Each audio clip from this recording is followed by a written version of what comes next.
Civil services की तैयारी के दौरान जब आप न्यूज़पेपर पढ़ते हैं या मैगजीन्स पढ़ते हैं तो उसमें बहुत से स्थानों के नाम आपके सामने आते हैं। इन स्थानों की सामान्य विशेषताओं के बारे में जानना, मानचित्र पर इनकी सही लोकेशन को जानना आपके एग्जामिनेशन के लिहाज से खासा महत्वपूर्ण है। इसी आवश्यकता को ध्यान में रखते हुए हर सप्ताह हम आपके सामने एक प्रोग्राम लेकर के आते हैं जिसका नाम है news on map India program. इस प्रोग्राम में हम प्रश्नों के माध्यम से इन सभी स्थानों पर या किसी स्थान से जुड़े हुए घटनाक्रम पर विस्तार से बात करते हैं ताकि आपका मैप के माध्यम से जो सेक्शन है स्थानों के विषय में आपको जानकारी भी प्राप्त हो जाए और जो आपका मैप का सेक्शन है वो भी अच्छी तरह से तैयार हो जाए। तो चलिए आज के प्रोग्राम की शुरुआत करेंगे। और जैसा कि आप जानते हैं कि सबसे पहले हम क्या करते हैं, पिछले प्रोग्राम के अभ्यास प्रश्न के बारे में आपसे बात करते हैं। तो पिछले प्रोग्राम का अभ्यास प्रश्न क्या था?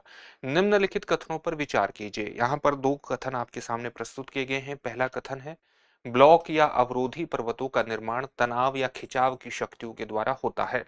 दूसरा आपके सामने कथन प्रस्तुत किया गया है, दरार या भ्रंश के कारण अवरोधी पर्वतों का निर्माण होने से इन्हें भ्रंशोत पर्वत भी कहा जाता है। ऊपर दिए गए कथनों में से कौन सा या से कथन सही है या है? आपके सामने ऑप्शंस हैं, केवल एक, केवल दो, न तो एक और न ही दो। तो यहाँ पर पहले कथन पर विचार कर लेते हैं। ब्लॉक या अवरोधी पर्वतों का निर्माण तनाव या खिंचाव की शक्तियों के द्वारा होता है। वस्तुतः जो पृथ्वी की ऊपरी सतह है उसे हम क्रस्ट के नाम से जानते हैं। और आप ये भी जानते हैं कि जो पृथ्वी की ऊपरी सतह है वो बहुत सी टेक्टोनिक प्लेटों की से निर्मित हुई है और टेक्टोनिक प्लेट्स लगातार गतिशील अवस्था में रहती हैं। तो जब टेक्टोनिक प्लेट्स लगातार गतिशील अवस्था में रहती हैं तो इससे क्रस्ट पर जो ऊपरी सतह है उस पर तरह तरह से तनाव यानी एक प्रकार से उसका खिंचाव भी होता है। विशेष तौर से जब टेक्टोनिक प्लेट्स एक दूसरे से दूर जाती है तब ये खिंचाव की शक्तियां ज्यादा प्रभावी हो जाती हैं। और इससे क्या होता है? इससे होता यह है कि जो ऊपरी सतह है, क्रस्ट है, वो खंडों में टूट जाती है। इसलिए इनको हम क्या कहते हैं, खंड पर्वत के नाम से, खंड ब्लॉक पर्वतों के नाम से भी इनको हम संबोधित करते हैं। खंड पर्वत के नाम से भी संबोधित करते हैं, ब्लॉक पर्वतों के नाम से भी संबोधित करते हैं। क्योंकि इससे क्या होता है, इससे जो ऊपरी सतह है उसका एक हिस्सा जब नीचे बैठ जाता है या उसमें दरार आ जाती है तो जो दो बराबर के हिस्से हैं वो ऊपर की ओर उठे रह जाते हैं।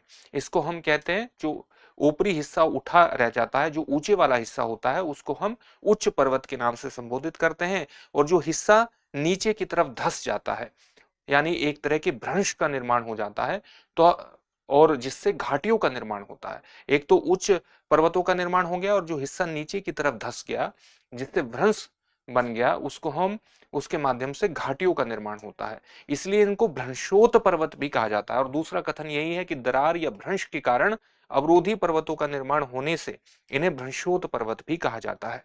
ऊपर दिए गए कथनों में से कौन सा एक से कथन सही है या है? तो इसमें दोनों ही कथन यहाँ पर सही दिए गए हैं, ए और सी दोनों कथन सही है। और जो बातें अभी आपको बताई गई है वही यहाँ पर आपको लिख करके बताई गई है।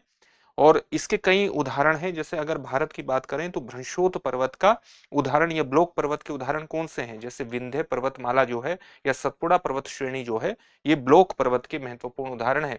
यहाँ पर भारत की माउंटेन रेंजेस के बारे में भी बताया गया है।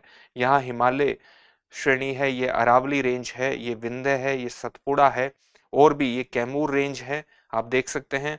इस तरह से ये हरिश्चंद्र रेंज है, बालाघाट रेंज है, अजंता रेंज है। इसके अलावा भी आप देख सकते हैं कि वेस्टर्न घाट की पूरी श्रेणी चलती है, ये ईस्टर्न घाट की श्रेणी चलती है। यहाँ राजमहल की पहाड़ियां हैं, यहाँ पर आप रामगढ़ की पहाड़ियां भी देख सकते हैं। तो इस प्रकार से ये पूरा भारत में एक माउंटेन रेंजेस का जाल फैला हुआ है। और अगर हम भ्रंशोत पर्वत की बात करते हैं तो विंध्य और सतपुड़ा पर्वत श्रेणियां इसके कुछ महत्वपूर्ण उदाहरण हैं। अगर वैश्विक स्तर पर देखें तो यूरोप महाद्वीप में जो वोस्जेज पर्वत है या ब्लैक फॉरेस्ट पर्वत है, या पाकिस्तान की जो साल्ट रेंज है, या अमेरिका में कैलिफोर्निया का जो सियरा नेवादा ब्लॉक पर्वत है, वो इसके कुछ महत्वपूर्ण उदाहरण हैं। चलिए आज के पहले प्रश्न को देखते हैं। आज का पहला प्रश्न क्या है?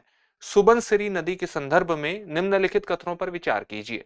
पहला कथन आपके सामने प्रस्तुत किया गया है, यह एक ट्रांस हिमालयी नदी है।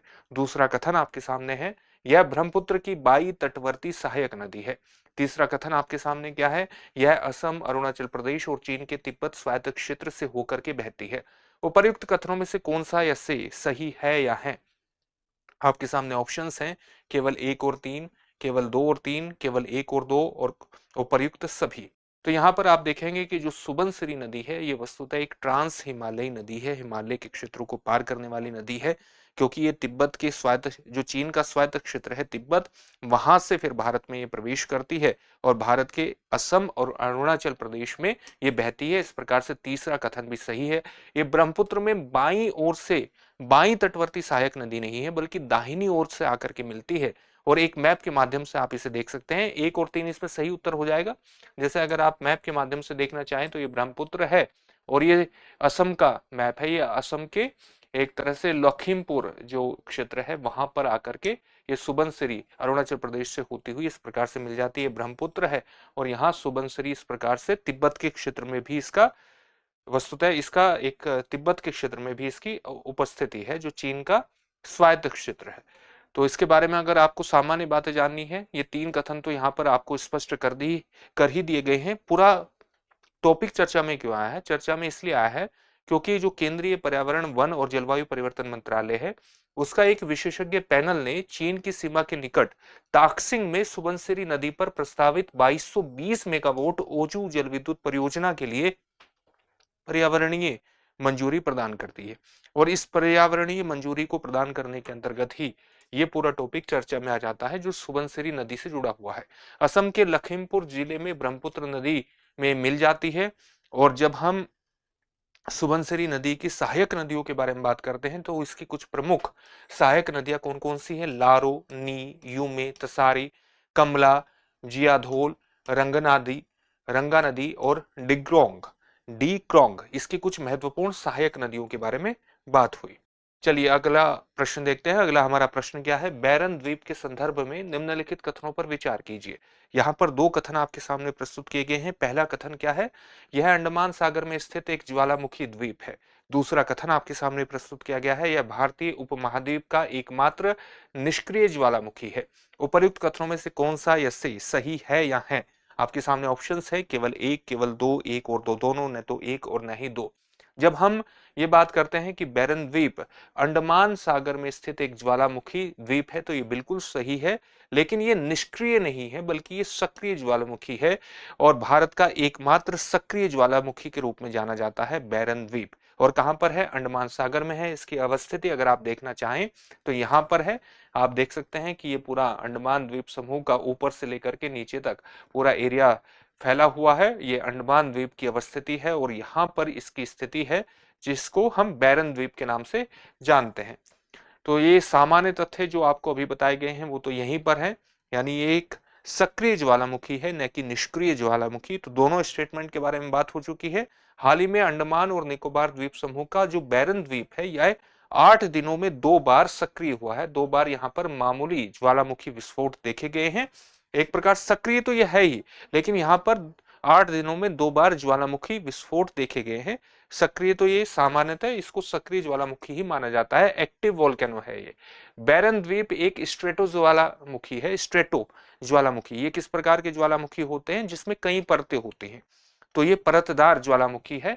जो लावा, वे परतें किससे बनी होती हैं? लावा से, चट्टान के टुकड़ों से, ज्वालामुखी राख से ये सामान्यतः बनी होती हैं। बीते कुछ वर्षों में यहाँ पर कई बार ज्वालामुखी विस्फोट हो चुके हैं। अगला प्रश्न है, पारादीप बंदरगाह के संदर्भ में निम्नलिखित कथनों पर विचार कीजिए। यहाँ पर 2 कथन आपके सामने प्रस्तुत किए गए हैं। पहला कथन क्या है? यह ओडिशा राज्य का एकमात्र प्रमुख बंदरगाह है। और दूसरा कथन आपके सामने दिया गया है, यह बंगाल की खाड़ी में महानदी नदी के डेल्टा पर उसकी एक शाखा के मुहाने पर स्थित है। उपर्युक्त कथनों में से कौन सा या सही है या है? तो ओडिशा राज्य का एकमात्र प्रमुख बंदरगाह है, ये बात आप कह सकते हैं। एकमात्र जो प्रमुख बंदरगाहों की बात करें तो एकमात्र प्रमुख बंदरगाह है और बंगाल की खाड़ी में महानदी नदी के डेल्टा पर उसकी एक शाखा के मुहाने पर स्थित है, ये भी बिल्कुल सही है। अगर हम बात करें कि उपर्युक्त में से कौन सा या कौन से सही है या है, तो ये दोनों ही कथन सही होंगे, यानी ऑप्शन सी इसमें सही हो जाएगा। 4 ऑप्शन आपके पास थे, केवल 1, केवल 2, 1 और 2 दोनों, न तो 1 और न ही 2। तो दोनों ही कथन यहाँ पर सही दिए गए हैं। अगर हम इसकी व्याख्या भी देखें तो दोनों कथनों के बारे में वही बातें जो हमने अभी आपको स्पष्ट की है वो यहाँ पर कही गई है। और आप देख सकते हैं कि महानदी किस प्रकार से डेल्टा जब कोई नदी बनाती है इस प्रकार से, तो वो कई शाखाओं में विभक्त हो जाती है। उसकी एक शाखा इस प्रकार से जाती है और यहाँ पर ये पाराद्वीप, पाराद्वीप नहीं पारादीप बंदरगाह है, याद रखिएगा। तो भारत के पूर्वी तट पर एक प्राकृतिक गहरे पानी का बंदरगाह है जो कि ओडिशा में महानदी नदी और बंगाल की खाड़ी के संगम पर स्थित है। कोलकाता से इसकी दूरी कितनी पड़ती है? कोलकाता से इसकी दूरी 210 समुद्री मील दक्षिण में पड़ती है और विशाखापट्टनम से इसकी दूरी है 260 समुद्री मील उत्तर में। पारादीप की अगर हम बात करते हैं, प्रशासन किसके द्वारा किया जाता है? पारादीप पोर्ट ट्रस्ट के द्वारा इसका प्रशासन किया जाता है। बंदरगाह, जहाजरानी और जलमार्ग मंत्रालय के अधीन कार्यरत मेजर पोर्ट ट्रस्ट अधिनियम 1963 के तहत यह कार्य करता है। तो इसके बारे में भी सामान्य बात हो गई है। अगला प्रश्न देखते हैं। अगला प्रश्न क्या है? निम्नलिखित कथनों पर विचार कीजिए। दो कथन है यहाँ पर। पहला कथन क्या है? सावलकोट बांध चिनाब नदी पर बनाया जाएगा। दूसरा कथन आपके सामने है, सिंधु जल संधि की शर्तों के अनुसार चिनाब नदी का जल भारत और पाकिस्तान द्वारा साझा किया जाता है। उपर्युक्त कथनों में से कौन सा या से सही नहीं है या है? आपको ये बताना है कि कौन से सही नहीं है। आपके सामने ऑप्शंस हैं, केवल एक, केवल दो, एक और दो, दोनों, न तो एक और न ही दो। जब हम सावलकोट बांध चिनाब नदी पर बनाया जाएगा इसकी बात करते हैं तो ये चिनाब नदी पर ही बनाया जाएगा और हाल ही में भारत ने इस पर तेज गति से आगे बढ़ने का निर्णय लिया है क्योंकि भारत इसको एक स्ट्रेटेजिक बांध के रूप में देख रहा है, क्योंकि भारत चिनाब नदी के संपूर्ण हाइड्रो इलेक्ट्रिक पावर क्षमता का इस्तेमाल करना चाहता है। विशेष तौर से जब भारत ने पहलगाम अटैक के बाद सिंधु जल नदी संधि जो है, सिंधु जल संधि जो कि 1960 में भारत और पाकिस्तान के बीच हुई थी वर्ल्ड बैंक की अध्यक्षता में, भारत ने पहलगाम अटैक के बाद इस संधि को अस्थायी रूप से स्थगित कर दिया था। इसके बाद भारत का दृष्टिकोण यही है कि पाकिस्तान पर एक तरह से दबाव बनाया जाए वाटर डिप्लोमेसी के माध्यम से और उसी के अंतर्गत भारत चिनाब नदी की जितनी भी संपूर्ण क्षमता है हाइड्रो इलेक्ट्रिक पावर की, उसका दोहन करने के अंतर्गत भारत ने सावलकोट परियोजना पर आगे बढ़ने का निर्णय लिया है। तो सिंधु जल संधि की शर्तों के अनुसार चिनाब नदी का जल भारत और पाकिस्तान द्वारा साझा किया जाता है। इसमें विशेष तौर से ध्यान में रखिएगा कि जो सिंधु जल संधि है उस पर जो पश्चिमी नदियां हैं उस पर जो प्राथमिक अधिकार है वो पाकिस्तान का है, पूर्वी नदियां हैं उस पर अधिकार भारत का है। जैसे सिंधु, झेलम और चेनाब पर प्राथमिक अधिकार किसका है? पाकिस्तान का है।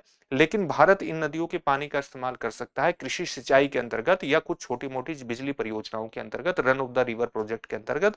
और जब किसी कंस्ट्रक्शन वर्क को कोई भी देश करे, चाहे पाकिस्तान करे चाहे भारत करे, तो उसे एक दूसरे के देश को सूचना देनी पड़ती है कंस्ट्रक्शन से 6 महीने पहले की।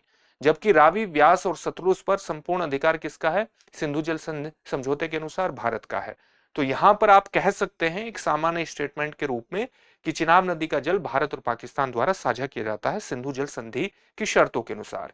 तो उपर्युक्त कथनों में से कौन से सही नहीं है? तो ये भी सही है और ये भी सही है। तो इस प्रकार से न तो एक और न ही दो सही हो जाएगा, क्योंकि यहां पर आपसे पूछा गया है कि कौन सा सही नहीं है। चेनाब नदी पर यह बांध है, इस प्रकार से चेनाब नदी का प्रवाह है और यहां पर इसकी अवस्थिति आप सावलकोट बांध के देखेंगे, जम्मू एंड कश्मीर केंद्र शासित प्रदेश में इसकी अवस्थिति है। यही कथन यहाँ पर जो आपको बताए गए हैं यहाँ पर आपके सामने प्रस्तुत किए गए हैं।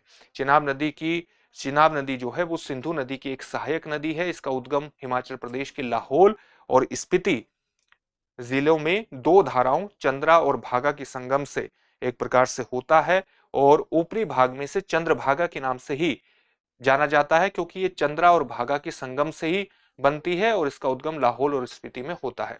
तो आप यहाँ पर देख सकते हैं कि ये चेनाब नदी है। आप इसकी दो धाराओं के मिलने से चंद्रभागा नदी बनती है और फिर इसको आप देख सकते हैं कि चिनाब नदी के रूप में ये पाकिस्तान में प्रवेश करती है। पाकिस्तान में ये यहाँ पर झेलम नदी में मिलती है और फिर ये इस प्रकार से आगे बढ़ती है। फिर इसमें रावी नदी भी मिल जाती है और फिर चेनाब नदी सतलज नदी में मिल जाती है और फिर ये सतलज के नाम से फिर सिंधु नदी में इस प्रकार से मिल जाती है। जम्मू और कश्मीर केंद्र शासित प्रदेश हिमाचल प्रदेश से होकर के बहती है। चिनाब नदी भारत के एक केंद्र शासित प्रदेश जम्मू एंड कश्मीर और एक राज्य हिमाचल प्रदेश से होकर के बहती है और त्रिम्मू के पास झेलम नदी से मिलने के बाद चेनाब जो है वो सतलुज नदी में मिल जाती है, जैसा कि अभी हमने देखा। और चेनाब में पहले रावी नदी भी इस प्रकार से आकर के मिलती है और फिर चेनाब सतलज में मिलती है और फिर सतलज के नाम से ये सिंधु नदी में इस प्रकार से मिल जाती है। अगर हम चेनाब की प्रमुख सहायक नदियों के बारे में बात करें और बाएं किनारे से मिलने वाली नदियों की, सहायक नदियों की बात करें, तो बाएं किनारे की जो सहायक नदियां हैं चेनाब की, वो कौन सी हैं? वो है नीरू, तवी, नीरू और लिद्दारी। नीरू 2 बार आ गया है, इसको 1 बार ही रखिएगा, नीरू, तवी और लिद्दारी। इसके अलावा दाएं किनारे से मिलने वाली कौन सी नदियां हैं जो कि चेनाब की सहायक नदियां हैं? उत्तर, भूतनल्ला, बिचलेरी, कलनई मारुसुदर और मियार नल्ला। अगला प्रश्न क्या है? इंद्रायणी नदी के संदर्भ में निम्नलिखित कथनों पर विचार कीजिए। यहां पर 2 कथन आपके सामने प्रस्तुत किए गए हैं। पहला कथन है यह महाराष्ट्र राज्य में स्थित एक नदी है, और दूसरा कथन है यह गोदावरी नदी की एक सहायक नदी है। उपर्युक्त कथनों में से कौन सा या से कथन सही है या है? आपके सामने ऑप्शंस है, केवल एक, केवल दो, एक और दो दोनों, न तो एक और नहीं दो। तो यहाँ पर आप देख सकते हैं कि महाराष्ट्र राज्य में स्थित एक नदी है इंद्रायणी नदी। ये बिल्कुल सही कथन है। अभी हम मैप के माध्यम से भी इसका पर्यवेक्षण करेंगे, देखेंगे, तो ये बिल्कुल कथन सही है। और दूसरा कथन आपको दिया गया है कि यह गोदावरी नदी की एक सहायक नदी है। वस्तुतः यह गोदावरी नदी की सहायक नदी नहीं है, बल्कि इंद्रायणी भीमा नदी की सहायक नदी है। और भीमा किसकी सहायक नदी है? कृष्णा की सहायक नदी है। तो चलिए मैप के माध्यम से भी थोड़ा सा देख लेते हैं। महाराष्ट्र राज्य में स्थित है, और आप देख सकते हैं कि ये भीमा रिवर, इस प्रकार से भीमा रिवर यहां से आ रही है, और इंद्रायणी नदी इस प्रकार से आती हुई भीमा नदी में मिलती है, और भीमा रिवर आगे चल करके कृष्णा नदी में मिलती है। किस प्रकार से मिलती है?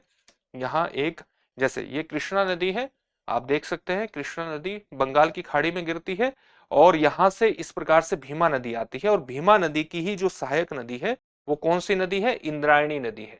तो भीमा नदी की सहायक नदी हुई इंद्रायणी नदी।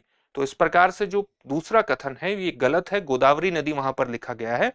तो दूसरा कथन गलत हुआ, पहला कथन सही हुआ, तो केवल एक यानी ऑप्शन ए इसमें बिल्कुल सही हो जाएगा। चलिए इसके बारे में थोड़ा सी और जानकारी हासिल कर लेते हैं। यहाँ पर 2 सामान्य कथन दिए गए हैं, जो आपको बताए गए हैं वही है। भीमा नदी कृष्णा नदी की एक सहायक नदी है। अगर भीमा नदी के बारे में बात करें तो ये महाराष्ट्र के पुणे जिले में पश्चिमी घाट के पश्चिमी किनारे पर स्थित जो भीमा शंकर की पहाड़ियां हैं, वो भीमा शंकर की पहाड़ियों से ही ये नदी निकलती है, जिसका नाम है भीमा। वहीं से इसका नाम भीमा भी आया है। कर्नाटक के रायचूर जिले में कृष्णा नदी से मिल जाती है। तो कृष्णा नदी की ही सहायक नदी हुई भीमा नदी। ये कृष्णा नदी की सबसे बड़ी सहायक नदी है। तो कृष्णा नदी की केवल सहायक नदी ही नहीं है, बल्कि कृष्णा नदी की सबसे बड़ी सहायक नदी है भीमा नदी। पंढरपुर भीमा नदी के दाहिने तट पर स्थित एक अन्य महत्वपूर्ण स्थल है। आप जानते हैं कि पंढरपुर का विशेष धार्मिक महत्व है, विशेष आध्यात्मिक महत्व है। तो इस बात को ध्यान में रखिएगा कि वो भीमा नदी के दाहिने तट पर स्थित है, एक महत्वपूर्ण तीर्थ स्थल है, और इस क्षेत्र में चंद्रभागा के नाम से भी जाना जाता है इसे, क्योंकि इसका जो आकार है वो चंद्रमा जैसा दिखाई देता है। तो इस तथ्य को भी आप विशेष तौर से ध्यान में रखिएगा। अब आपके लिए एक अभ्यास प्रश्न है, जिसका उत्तर आपको कमेंट बॉक्स में कमेंट करके देना है। और अभ्यास प्रश्न क्या है?